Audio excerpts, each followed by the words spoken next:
A group of aspiring actors came together to make their dreams into a reality when they purchased an old theater, rumored to be haunted. The theater was old and needed some love and attention. Its condition made it affordable to get the place for a bargain, which they did.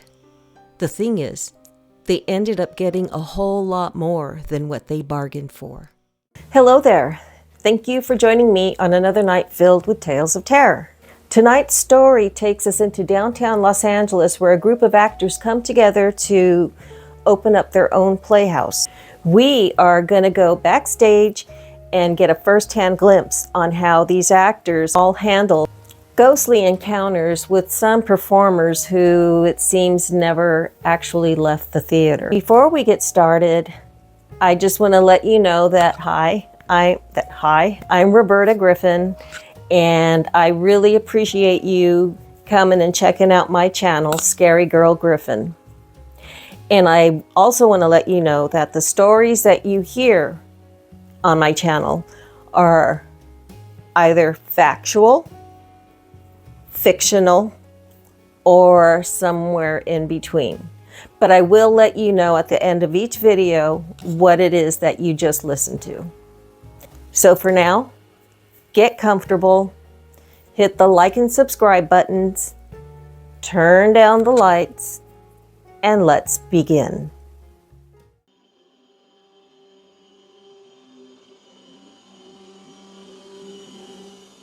In 2015, married couple Dallas and Lindsay, both aspiring actors, purchased an old theater rumored to be haunted in downtown Los Angeles. Their plan was to create their own playhouse with their own team of actors and crew, putting on the shows they wanted and when they wanted. With all their savings sunk into the old Gothic-style theater, they realized time was of the essence and got to work right away with first hiring a cast and crew, then getting to work on the theater itself. Once the advertisement for auditions was out, actors were showing up at the theater doors, hoping to become a part of the theater company. The only caveat was that the actors would be on a volunteer basis until money began to come in, or they had to create a buy-in option where actors and crew members could buy a small stake of the theater and the theater company. The result was mixed. After 4 weeks of auditions and interviews, Dallas and Lindsay welcomed actors Helen, Jeffrey, Donita, Gabriel, Stella, and Vincent on board as part owners of the new theater. Along with the actors, they brought in Todd and Lewis, who were both great with lights and music. As for props and all the things that took place behind the scenes was going to be a group effort throughout, and everyone was good with that. The entire group was excited to get started, and everyone knew they would have to work in shifts cleaning up and making repairs to the theater because they all still had day jobs. "Hey, who's smoking in here?" Lindsay called out after smelling the distinct scent of cigarette smoke. The others, Helen, Gabriel, and Vincent, all looked around at each other. "No one's smoking, Lindsay," Gabriel responded. And just as he said it, he smelled it too. They all did. Was there an unknown person in the theater with them? They all stopped what they were doing and together walked around the theater in search of this mysterious smoker. They found no one. The front door was even closed and locked for safety reasons. That was weird, but nevertheless, they got back to work cleaning, painting, and sewing. The following evening, Dallas was there with Jeffrey, Donita, Stella, Todd, and Lewis. This group worked to fix and clean broken chairs, replacing parts of the floor, and remove all trash and debris from the theater. Lindsay was in one of the offices cleaning and organizing. She had a security system that she had ordered online on the desk that she, with the help of Dallas and Todd, would be setting up. She was concentrating on entering the bills into their accounting system when she heard the others erupt in laughter. Curious to see what was so funny, she left the office and joined the others in the main theater area. There was light conversation as they all worked together, but nothing close to laughter. Dallas saw Lindsay and smiled at her. Then he frowned. "What's wrong?" he asked her. Lindsay looked at everyone. What was so funny?" she asked. They all looked at each other. Who's laughing? Jeffrey asked with a light touch of humor in his voice. You guys weren't just laughing about something? No, was the group consensus. Okay then, I'm probably just losing my mind, Lindsay said as she turned to go back into her office. And when Lindsay returned to her office, she gasped. Her laptop was sitting on top of a filing cabinet. She knew she had left it on the desk with all the other stuff. She looked around the office. She quietly said, "Hello?" A man's voice answered with a quick hello that made her jump with surprise and maybe some fear. It was Todd at the doorway. "Everything all right in here?" "Yes, everything's fine. I thought I left my laptop on the desk, but what's going on?" "The security system. We're getting ready to shut it down out there, so I thought I'd come to check, see if you're ready to get started on it." Lindsay was a little distracted while Todd spoke to her. I'm sorry, what?" she asked. Todd pointed at the box. "Want to get started?" "Yes, and the sooner the better." Lindsay wanted to see everything going on in this place and who might be trying to prank her if that was the case. Dallas joined them in the office. "The others took off," he informed them. So the three of them unpackaged the security system and spent the next few hours setting up cameras and testing the system. It was up and running, and Lindsay sighed a breath of relief. That night, Lindsay continued to check the security screen on her laptop. "Well, enjoying your new toy?" Dallas asked. "See any ghosts?" Lindsay shut it down with a quick no. The following day, Lindsay got to the theater early. She walked into the sounds of footsteps and a loud party going on in the upstairs loft. "What in the world?" She called Dallas and told him what she was hearing. He told her to get out and call the police, so she did. Lindsay stood outside the theater as officers Schwartz and Rodriguez showed up. They told her to stay outside as they went in to do a safety check. As they moved through the dark theater, they both felt on edge. They split up for a quicker and more secure search. Rodriguez took the main floor to search while Schwartz took the basement. They agreed to check out the upstairs offices and loft together. Rodriguez had asked Schwartz if he felt as if they were being watched. Schwartz replied with a tense yes. Schwartz walked carefully down the basement's concrete stairs. The place was dark and old. He was surprised to see how large the basement was. He walked through room after room with all the doors open except for one. The door was large and made of steel. He cautiously walked towards the door and tried the handle. It didn't budge.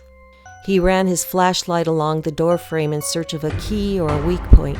Officer Schwartz turned quickly to see who was coming towards him. There was no one there, and he had clearly heard loud and heavy footsteps moving towards him. "Who's there?" he called out. He heard the footsteps run in the opposite direction, so he ran towards them, and no one was there. He turned back to the steel door, and it was wide open. "What the fuck?" That was all he could say as he backed out of the basement. In the meantime, Rodriguez had made it backstage. The light of his flashlight glowed through the dust in the air, making it difficult to see. As he pushed forward, he saw a person walking on the other side of the stage. "Hey, stop," he ordered, but the person continued to walk away, so he gave chase, running across the stage to get to that person fast. What he saw scared him. As he got close to the person in front of him, he noticed it was a woman in a blue dress. What was scary about it was that when she turned to face him, he could see that she was blue as well. She looked like she'd suffered some sort of asphyxiation. She had a dark ring around her neck. He put two and two together and realized what likely had happened to her. But holy shit, why was she standing here looking at him? She took a few steps towards him and vanished. He only hoped his body cam caught what he saw because he knew he wasn't crazy. He walked back onto the stage and watched Schwartz appear in the audience. Both had frightened looks on their faces. Rodriguez said, "Let's look upstairs so we can get the hell out of this place." Schwartz was quick to agree. Together they ascended the stairs and turned on the lights. There was no sign of a party. When they walked out of the theater, Lindsay could tell something was wrong by the way they looked. All clear. they said as they both hurried to their car and got in. They didn't even look back at her as they drove away. Just then, Helen, along with Gabriel, Vincent, and Louis, showed up. Relieved she wasn't going in alone, Lindsay led the way into the theater. A few months later, the theater was clean and in full operation. The rehearsals for their first play, It's Only Me, began along with prop creation and all else that goes into a successful production. Todd was in the control room working on the lights and sound while Louis was working backstage on the curtain controls. Louis quickly turned and looked around backstage. It was dimly lit, so it was hard to see, but he had just felt his hair get pulled, and it didn't feel good. Lindsay was in the office at the time and saw Louis through the security camera turn to look around for the phantom hair puller. But she had also seen a dark mist moving towards him just before his hair was pulled. She didn't know if she should say anything. She didn't want to scare any of them away, and she didn't want to come off as paranoid either. Dallas and Vincent were in the basement unpacking cases of beer, wine, water, and soft drinks. Vincent told him he would be back in a second with another load of concessions they had purchased for the lobby bar. Alone, Dallas continued to unpackage their goods when he heard loud, stomping footsteps, the same Officer Schwartz had heard weeks earlier. That was quick, Dallas said. He got no response, so he looked up and saw that no one was even there. Then the footsteps took off the opposite way, just like they had done before. Dallas took a second, then walked over to where the owner of the footsteps should be. What he saw was a glimpse of phantom shoes and legs running up the stairs. His heart leapt with disbelief. Moments later, Vincent came through the loading dock doors with more boxes. "What happened to you?" Vincent asked, unnerved by Dallas's look of disbelief. "You don't want to know," was all Dallas said, and went back to unpacking. It was finally opening night, and the entire group stood in a circle on stage. They shared how excited they were. Jeffrey said a small prayer to bless their theater with great luck and success. Then they all heard it. They turned and glimpsed a woman sitting at the back of the stage playing a cello. She was gone as quickly as she was there. They all looked at each other with wide eyes, wondering who was going to be the first to say anything about that. Finally, Danita chimed up. "We just saw a ghost, you guys. That wasn't the first time," Lindsay quipped. They all started to share their experiences right then and there. They had a great turnout for the opening night. They read some reviews online and were surprised to see that some audience members saw an apparition appear on stage as the cast was taking their final bow. One woman said she felt a hand stroke her hair, giving her chills. A man felt someone grab his ankle while in the men's room. The entire theater, ghosts and all, had come alive that night. And since then, they've come alive every night thereafter.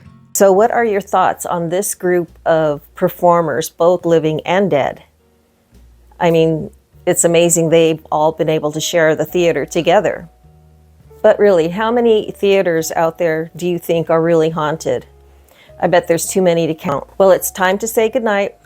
But before you go, please be sure to hit the like and subscribe buttons, leave me a comment down below, and prepare for more tales of terror to be delivered to you at 3 a.m. weekly. So until then, stay safe and stay scary.